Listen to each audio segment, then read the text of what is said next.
I have a green light for go. Go. All right. All right, well, 2 more chapters tonight. We've got digital modes, obviously, and then we'll spend a little time on satellite. There are some satellite questions on there, so we'll make sure we cover those, but we'll not spend too much time on that. Adam has a lot of digital experience, so I'm going to hope that he chips in a lot too. One of the digital modes we're going to do is FT8, FT4, and Whisper. We'll talk about those. I've done quite a bit of that, so we'll do some demos and hopefully have this make some sense to you here. Just some examples. Anybody ever use voice over IP for your regular telephone? Yeah, we got it. Yeah. I mean, and that's a real common thing. Probably 10 years ago, just the analog phone system was so expensive. I had internet coming to our house anyway. I just ditched the regular phone, got a little voice over IP box, which used the same phone number and just did internet phone. And so if you're familiar with that, it's really similar. We do. Really, the technology that we connect the repeaters is kind of voice over. I mean, it has a different name, I think. I don't know if you've talked to them about the link repeater system or not, but we have we're up to 9 or 10 something like that repeaters linked all across northern Michigan right now, and they're all linked up using something called Asterisk, which is voice over IP. Mm-hmm. So it's basically the same. Asterisk is a VoIP phone client, basically. Yeah. And that's how we do all of our analog repeater linking is using VoIP so systems. Just a small 5-watt radio from here, I can talk to Traverse City because Traverse City is one of the link repeaters. Sault Ste. Marie, Mile, Grayling. Yeah, so it just gives you a lot of power in just a small device, and just, I think, really fascinating as well. I'm going to do what you did there too. So what is a digital mode? Boy, that's really hard to read, isn't it? Yeah. So there's a number of different configurations that we use for the digital mode. We'll not get down too much in the weeds, but it's those crazy noises that you hear that gets decoded. Essentially, digital is much like a digital computer. It's ones and zeros. It's either on or off. It's a tone, it's not a tone. It's 2 different frequencies of tone, but all those, and here's the ones and zeros right here. So if you're at all familiar with digital programming or computers at all, it's just all ones and O's. And it's still a little fascinating to me. Sorry, Michael, I'm not supposed to stand in front of that. It's still amazing to me that you can take those ones and zeros or those tones that are on or off, and from that, not only get our voice, but music, pictures, live pictures through fast streaming video that ham radio does now. It's just remarkable. One of the things we'll talk about with our digital radios, DMR, there's no static because we're not picking up the airways per se, we're just recording these ones and zeros. So you've either got a signal, even though it's very, very weak, or you don't have a signal. And if you do, the clarity is just as good as if you were 5 feet away with a strong signal as 50 miles away with a weak signal, and one of the powers of digital radio. So that contrasts, or doesn't contrast rather, but can be used with our FM mode or AM or single sideband. It's just suitable with all those sorts of things. So I don't think too much more there. Adam, just chip in. Well, here's your question. Digital communications modes. This is an international standard, 802.11. I mean, don't memorize that. If you see that IEEE, it's just the communication standard, which that's the number of it.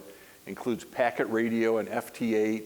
We'll be talking more about that, so I'll explain more what packet radio is and FT8, but that's your question number there. And here's our, so curiously, the first form of ham radio was sort of spark transmitters. I mean, they literally emitted a great big spark, created static, and we converted that into Morse code. This is in the 1800s, so this goes way back. And in a way, it was a digital kind of format because we had dits and dots and so forth. I'm sorry? Yeah, ons and off is all it was. And ones and zeros. I mean, it's a form of digital communication. So for our purposes, we distinguish a little bit from Morse code. We call it CW for continuous wave. And I mention that because in the band plan that you'll be allowed to use, you can do single sideband or phone in some parts of the band. You can do Morse code in lots of the HF bands as a technician, but that's not included as a part of the data, even though, I mean, it's similar for those purposes, we separate that out. So you'll, yeah, analog data, yeah. So just to be aware of that. So Morse code, just, turning the carrier transmission on and off. It's either there or it's not, ones and zeros. What do we got here? Oh, just creating patterns, just showing different kinds of Morse code, different keys, straight keys, paddle keys. Are either of you Morse code? Yeah, so. A little bit, I dabble. Yeah, I'm like 5 or 6 words a minute, it's not much. I have an app for that. Well, I have the electronic keyer that they're showing there, and that does help a lot. I run the electronic keyer, it has a decoder on it, but I also run it back through, what's the software we use for like Olivia and FLDigi? FLDigi. I run it through FLDigi and Yeah. it decodes it there too. So FLDigi is a really powerful, free digital program. We don't have time to talk about that, but if you have some time to look at it and study, it does some really fun things. So the straight key, if you have, I don't know if you, we used to watch the old Westerns on TV when I was a kid. Yeah, the telegraph operators are doing straight key. The electronic key that Adam was just talking about, well, with a straight key, the longer you hold the key down, well, it depends on the method, but in some cases, it just either went on and off, or some cases, the longer you held it down, the longer the tone. Well, the electronic keyer that Adam's talking about is, it does those for you. So you just hit it in a certain way and it gives you a dit, and you do another way, you get a dot, or a dit and a dash, a longer. So a paddle key, you go both ways, and one way it creates the dit and the other way it creates the dot of a specified length. So it's just a little cleaner than using a straight key. I don't know, Adam, is that? I prefer the paddle key. I've never done a straight key. Yeah. I could never. Yeah, I have a paddle key in my car right now. Yeah, yep. Yep. So. And touch keys are basically paddle keys. Right. Yep. Just a little more sensitive, I assume. It's just the paddle actually moves when you're touching the paddles. Right. The touch key doesn't move. It just sends you touch. Yeah. Yep. The paddle keys are very touchy though. Like Well, you can adjust them. They have little set screws and stuff. You can adjust the throw of how far apart they are, the spring that makes it come back. There's a lot of adjustment in there. Okay. Just talking about some of the popular digital modes there, and this is out of all this slide, this is your question here. PSK, pretty common. FLDigi, I think, does PSK, can decode that. It's called phase shift keying, so changing phases is another way to do your zeros and ones. There's frequency shift keying, so there's a few different methods of generating those zeros and ones, and PSK or phase shift keying is just one of the ways to do that. PSK 31 is a particular flavor of the phase shift keying that's very popular, and I guess we can play a sound if we want, maybe.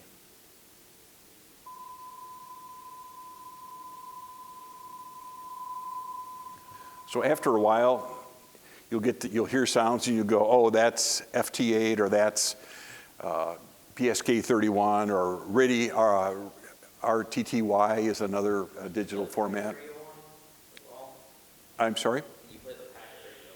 I don't. Oh yeah, I sure will.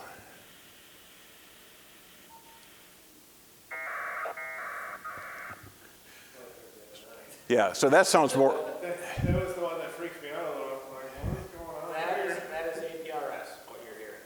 And I tried to put it up on this radio, but I That's like those. It sounds like the emergency broadcast kind of thing. You got a bell thing?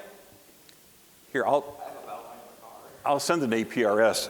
You won't hear it, but I'll show it to you maybe. You got a VFO on that? I do. Did you just go to 144.39? Apparently I must have changed this. I've got it labeled as APRS, but I must have Well, changed frequency. here, let me, so this is an APRS map, APRS Phi, dot Phi is what it's called. And so we are, you know, I'm gonna give you a packet. I was going to do one right here. Okay.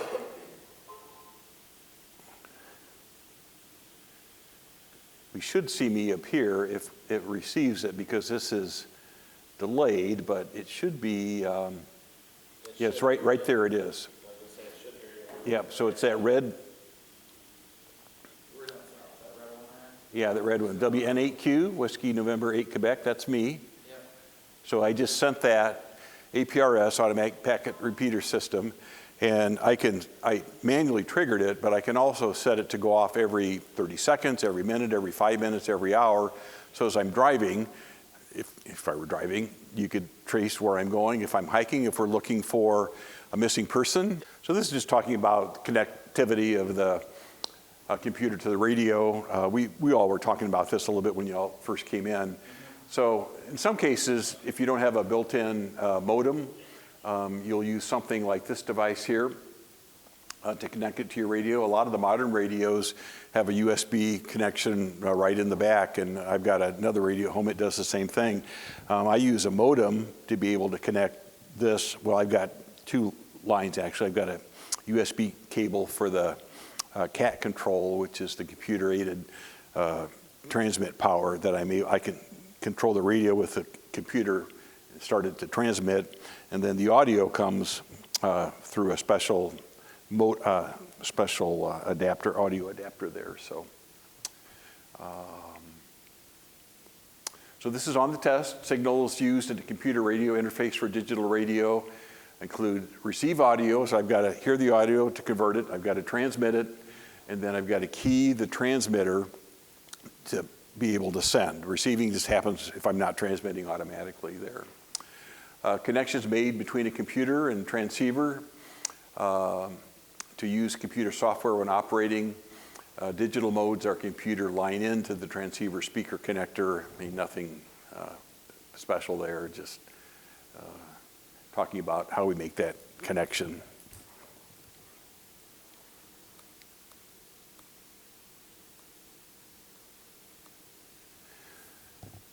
Lots of different digital modes. FT8 maybe is the most popular. Joe Taylor invented it. That T is for Taylor, and a guy named Franke helped him with that, so they named it FT8. When you invent something, you get to name it after yourself.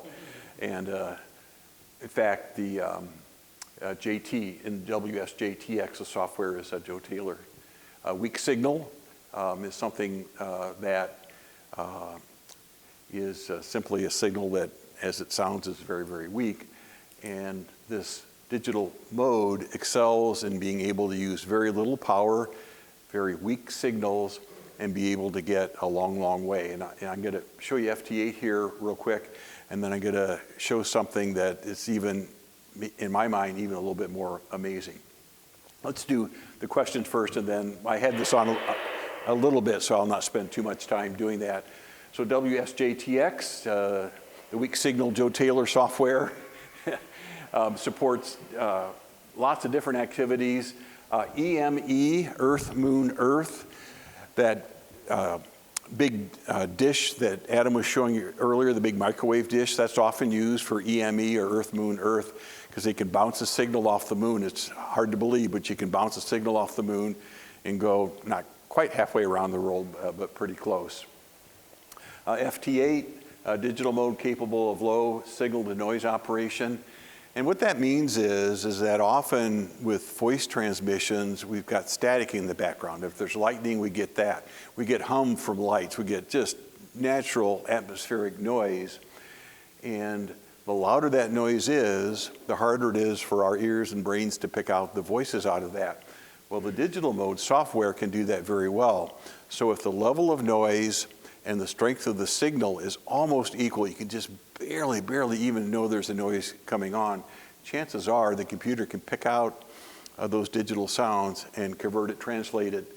And so that's why with very little power, you can go completely around the world. It's just quite amazing. Often with FT8, while this transceiver will do 100 watts, I can run it at 5 watts or 10 watts and reach Europe. It's just pretty amazing. And last question, station configured to operate using FT8 will have transceiver audio input and output. So that's these 2 cables here. It's just the audio, my computer just is the sound coming in and going out, and it translates that. So I don't want to spend too much time because we did this a little bit when you were coming in, but just since I went to the trouble to bring it, we'll do it as a part of the recording. So I'm launching WSJ-TX right now, and there's 2 screens here.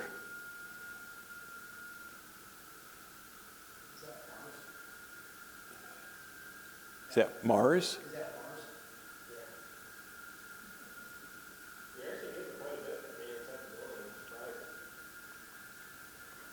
So the decode starts. So the way FT8 works is it'll go for 15 seconds, and is it 15 or 30? 30 seconds. FT4 is 15, yeah. So it'll listen for 30 seconds, and then it'll transmit for 30 seconds. It's very small amount of information. You have your call sign, you'll have your Maidenhead grid that we talked about in the first session, which is that whole globe divided up in real small things. I'm EN 75 north of here. And then we do signal strength in dB. So minus 15, this is one I did earlier, was the signal strength that I received the station at. So the larger the number, the stronger the signal. So relatively speaking, a 2, 3, or 4 dB would be really, really strong. A minus 3 or 4 would be pretty good. A minus 15 is getting pretty weak. You get to about minus 24 is the weakest signal that you can typically get. But even there, it's not a steady thing, so it's fading in and out. Sometimes those stations will be hard to get. So here's Republic of Korea, a station. They're calling CQ, which we learned in the first week was, can you hear me? Are you out there? So if I would, double click on that. Do we want to take time to try and? Well, I was going to say, at least call CQ and then pull up the PSK reporter and see just how far you're getting. Yeah, we could do that too. If I do CQ though, then I'm going to have to stand by and answer everybody that. And then this graph above, this is called a waterfall graph. Each one of these columns is sort of a different transmitter. And this is the frequency range, audio frequency range that we're going over. And then this is just a visual representation of the spectrum. SDR that we've been playing around with. Okay, sure. Okay, all right. Well, let me, so to do CQ, so we have some pre-formatted messages here, and it just you go back and forth 3 times, and that counts as a QSO. So I'm already on CQ, so I'm just going to hit enable. And typically, one of the first things you want to do is to make sure you're on a clear part of the band. So this red little horseshoe is the transmit piece, this green one is the receive piece, and so I'm transmitting right in here. We're inside the building, so I don't have, okay, so when it turns yellow, that means I'm transmitting. So I'm calling CQ, WN8Q, and Maidenhead grid 75. So we'll do it twice. It'll, I think, stop after maybe 6 times, just as a courtesy, because you don't want to keep blasting people. One of the cool things, if somebody responds, the computer will automatically detect that it'll take the first station. Sometimes you have 2 or 3 calling you back all at once. It'll pick the first one it gets, and it'll acknowledge that and complete the transaction all the way to the end. But it's just a lot of fun. And so we're on technician class frequency. So you all can do this and do exchange. And you can change to a limited extent. I forget the total length of characters that you can use that it'll accept. but you can change the little message. I've seen them include my name once in a while as they respond to me because they look it up, or I'm gonna turn it off. We're inside, which is a horrible place to be in. I'm curious, so if you pull up PSK reporter, throw your call sign in, and see where you're getting. But you'd be surprised. Yeah, so let's do that in a couple minutes because it may take a little while for them to record or not. It's instant, yeah, it shows up instant. Usually if you're hitting on it, it'll be on and out. I'm just gonna go ahead and close this down.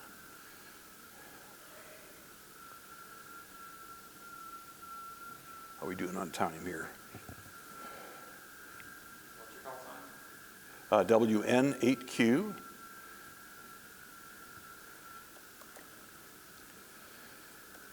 What band are you going right now, Rick? 10 meters? I own 10 meters, yes.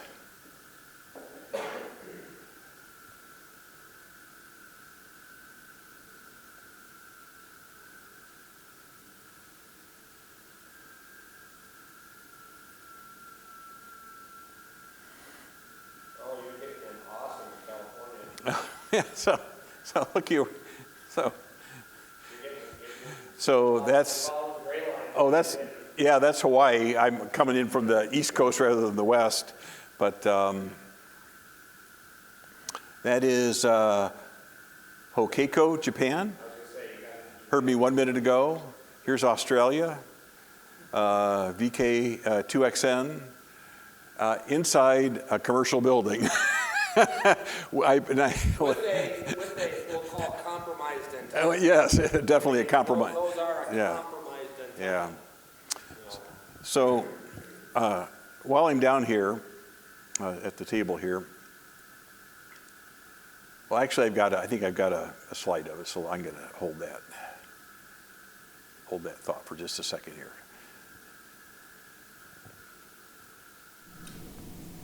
And I'll just say real quick, something to maybe jot in your notebooks when you get into this kind of stuff. FT8 is awesome.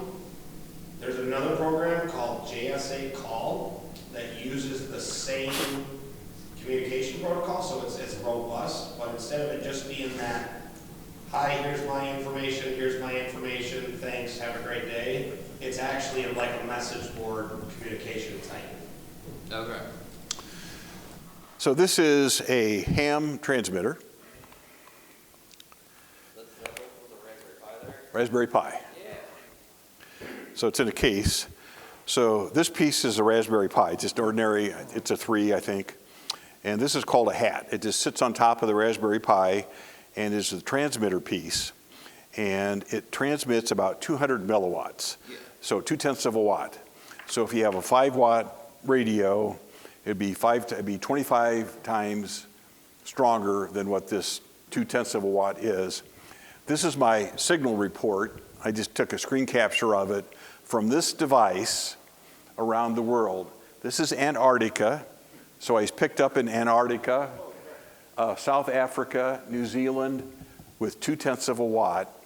Now, a disclaimer, not a disclaimer, but an explanation. I have a really good antenna. So Adam talked about antennas. We all want bigger boxes, more powerful amplifiers. We'd probably all be better if we spent more money on a good antenna. And so this was not a short rubber duck. It was actually in my garage attic, but still it was a good antenna. This was 40 meters, I think. Yeah, this was 40 meters. So that would be 7 megahertz, something in that area like that. But, Whisper, yeah, sorry. So this is weak signal propagation reporter, Whisper WSPR, but it's a digital device, and you could just, I think the hat was $25 or something, so if you've got a Raspberry Pi. Now again, you have to be a licensed ham to be able to use that. You're not allowed to use data modes on 40 meters except for code, CW, you can do that. So as a technician, you wouldn't be able to do it on 40 meters, but you could do it on 10 meters, something like that. But I just thought that was kind of interesting. Whisper on 10 meters would be probably pretty wild right now. Yeah, 10 meters is just on fire. I mean, it really is. Well, you can tell by the You just made it into Japan. Yeah, and with 3 transmissions. 5 years ago, when I was like, why can't I get into Indiana right now? Because the solar cycle, we were at the bottom of the solar cycle. You know, it's So we talked a bit about APRS, automatic packet repeater system. finally come Oh, on. did you? I had to open your skulls right up, but Oh, so it was a sculpt problem. Yeah, and you got to go into the menus to. Yeah. That's the one thing I know. yeah. So that's. In fact, I can even.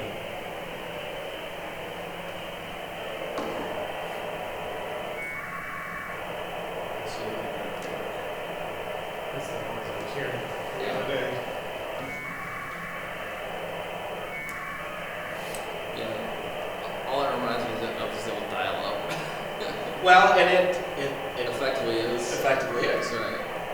It's 1200K or 1200K packet data. I mean, it's essentially dial-up.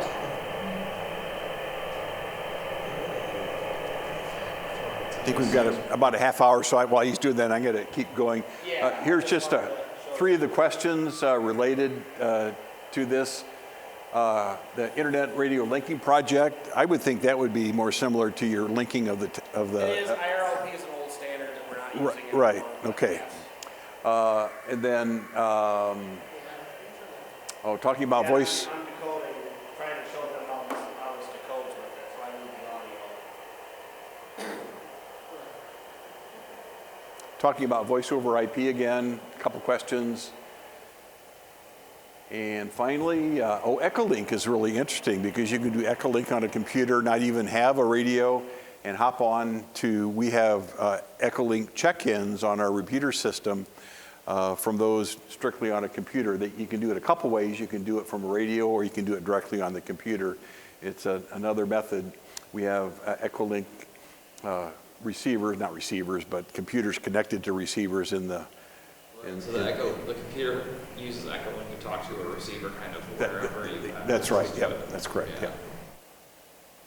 So there are some questions. So that was not on my technician class. Echolink wasn't around, so I go, oh, that's interesting. In fact, I learned quite a bit, like, oh, that's interesting. That was, because it's been a while and they've really. So just real quick, while this has been sitting here, I've decoded our Sheboygan APRS digipeater over on Hackleburg Road. I picked up our Petoskey digipeater on Kraus Road, and Sheboygan, both Sheboygan and Petoskey are just their beacon rates. So getting a bunch of telemetry from it, you can do, it's based around position, GPS positioning and stuff like that. But you can send messages, you can send telemetry information like weather data, all sorts of stuff. If you got any, general GPIO stuff, it can usually go over APRS. It's a fantastic thing that we utilize heavily around here. This is just talking about taking our voice, which is analog, continuous audio, if you will, which has a smooth sine wave like that, converting it to ones and zeros or digital.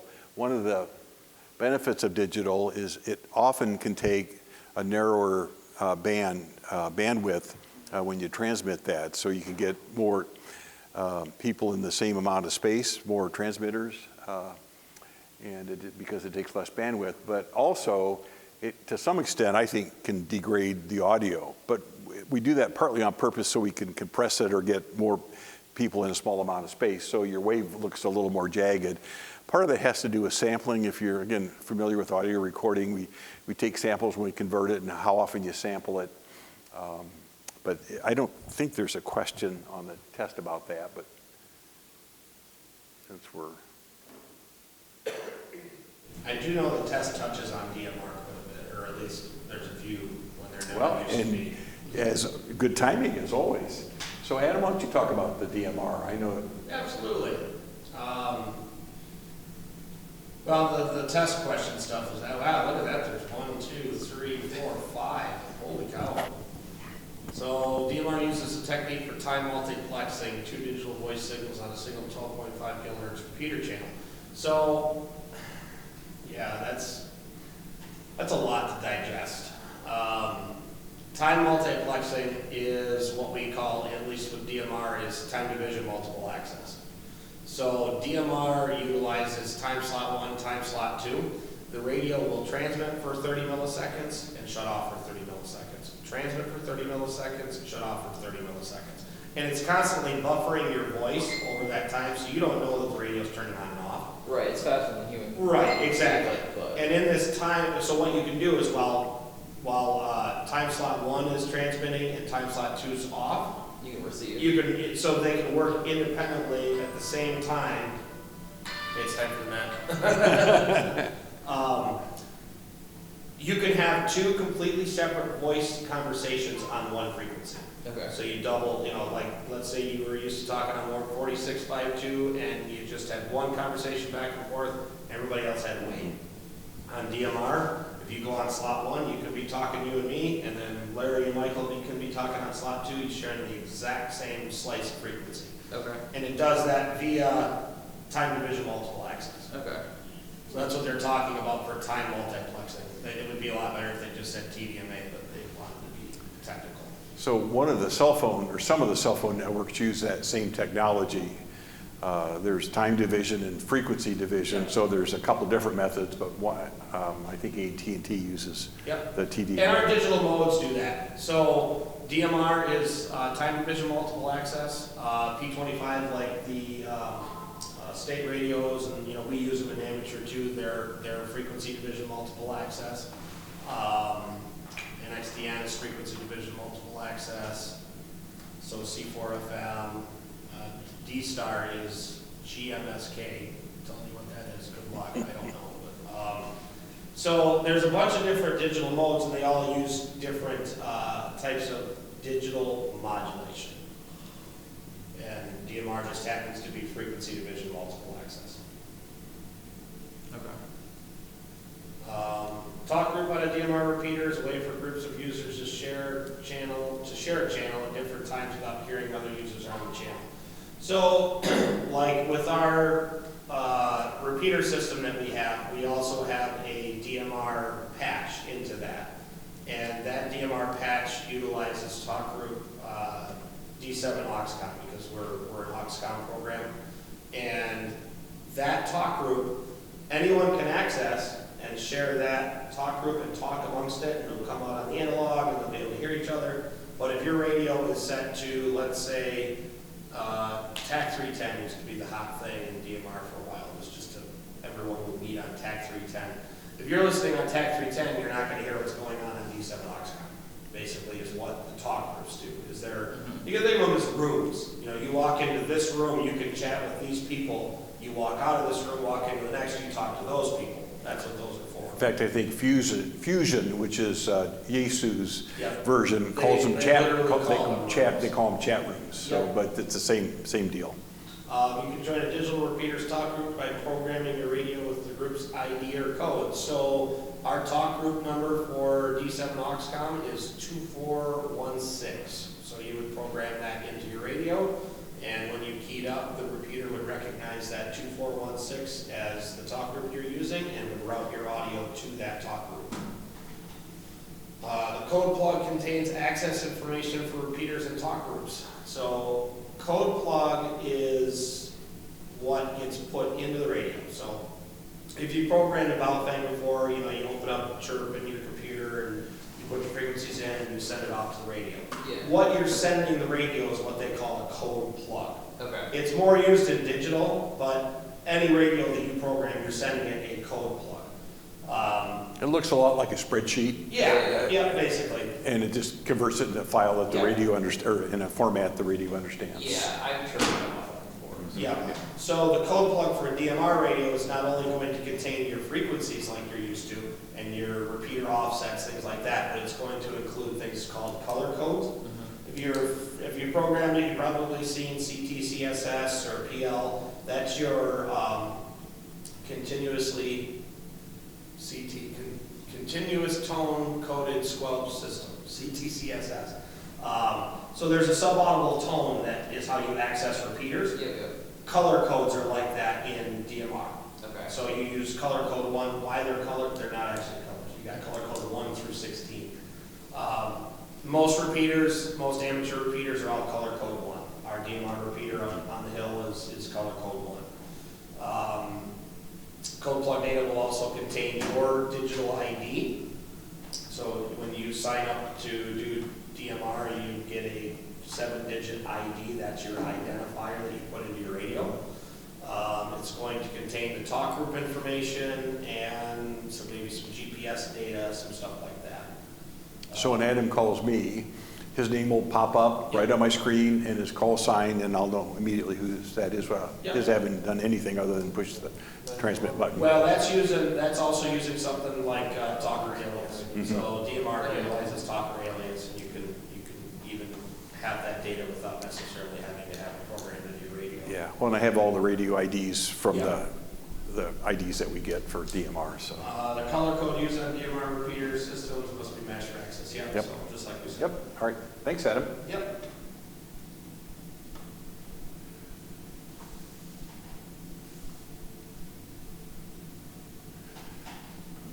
I should have brought my hotspot. I don't know why I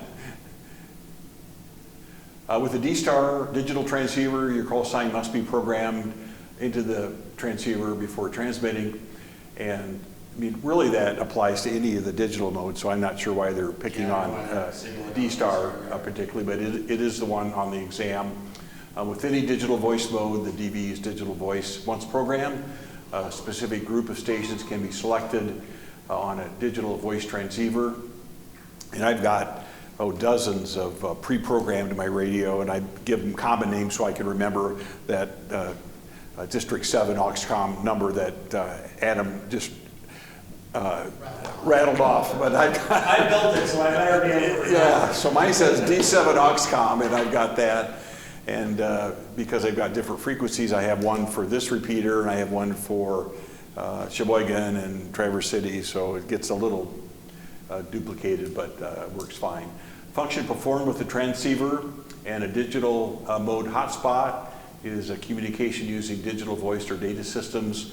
So this little hotspot, Adam, you can talk about it if you want. You can make one out of a Raspberry Pi too, a lot cheaper than you can do a hotspot. Just connects to your computer, has an antenna as you can see, so you can transmit to the hotspot. If you don't have a repeater close by, you can just do it.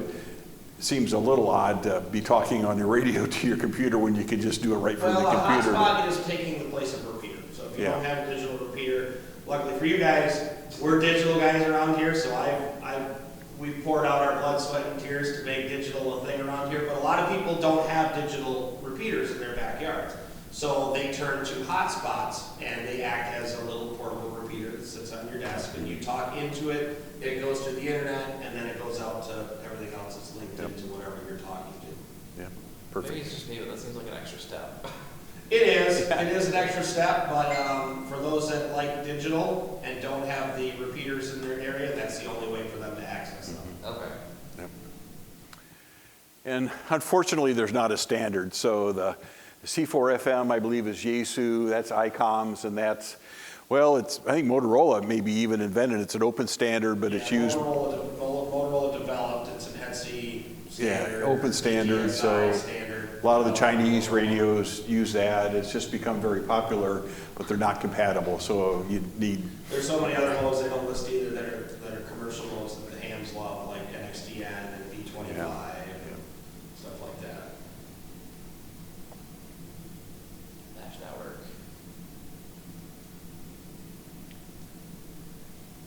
Can you talk about? Absolutely. Yeah. I'm going to stand over here so that the microphone picks you up here.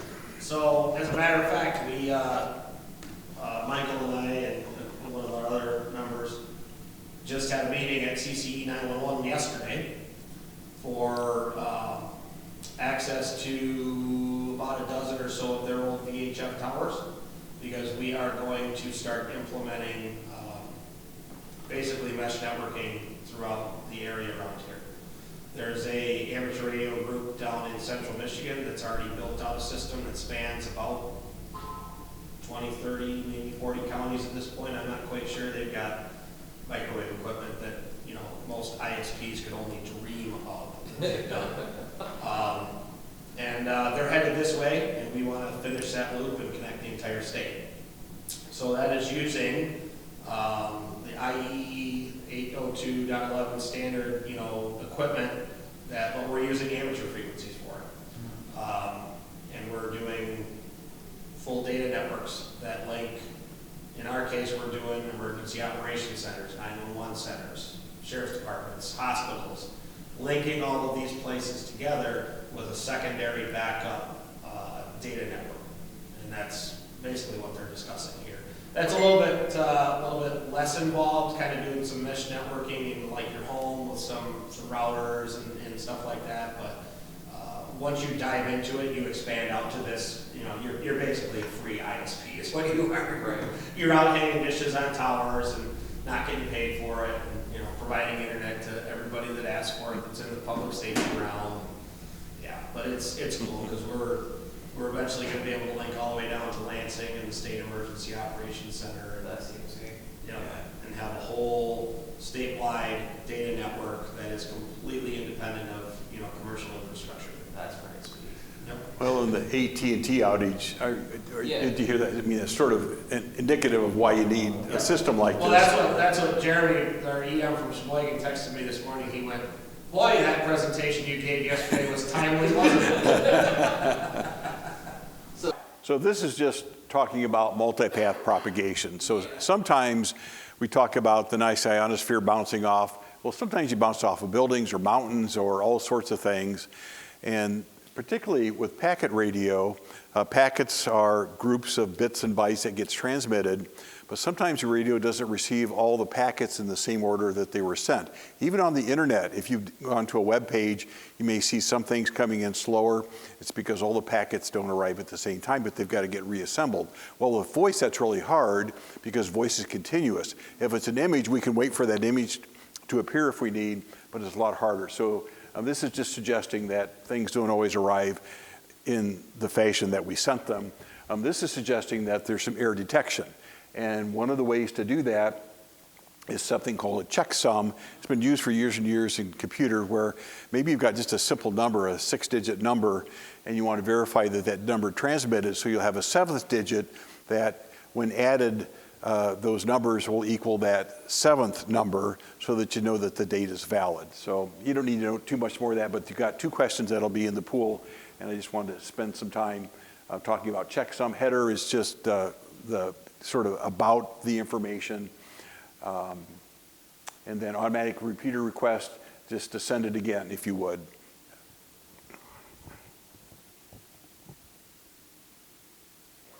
Talking about the generic. So this is saying that if we're controlling our drone or remote airplane or remote boat on ham frequencies, we can do that without having to identify on the air. So normally we're obligated to include our call sign, even on the whisper radio, that was a part of that. But if we're just doing remote devices like this, it's allowing us not to have to do that. So that's all that's really saying. Amateur television, I'm not sure there's a question on the exam. Oh, there is. Approximate bandwidth for AM fast scan TV transmissions is about 6 megahertz. You just have to memorize that. I mean, I just don't have a shortcut for you to do that, but 6 is the right answer. 6 megahertz is the bandwidth needed for fast scan. Are you guys coming to the ham of the day too? I am. Are you? Okay. So that's a part of that is just cramming the right answer. Yeah. Because some of this stuff is like, I didn't know that. I mean, and I'll never know that. That's why that's a test question. I'm not sure. And this is a little funny too, but the NTSC is the one that sets all these standards, and it's just saying that they're the ones that set the standard for the. And it used to be, before we got digital television, it was the old color television standard, which is interesting that we did that. When I took the test, it was slow scan TV, so we've improved. And it was slow. ISS still uses slow scan TV. Really?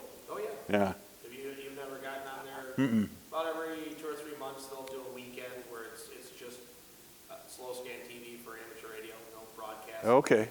Packets of pictures and stuff like that. Oh, neat. It's fun. You just set your computer up to decode and you get images from the space station.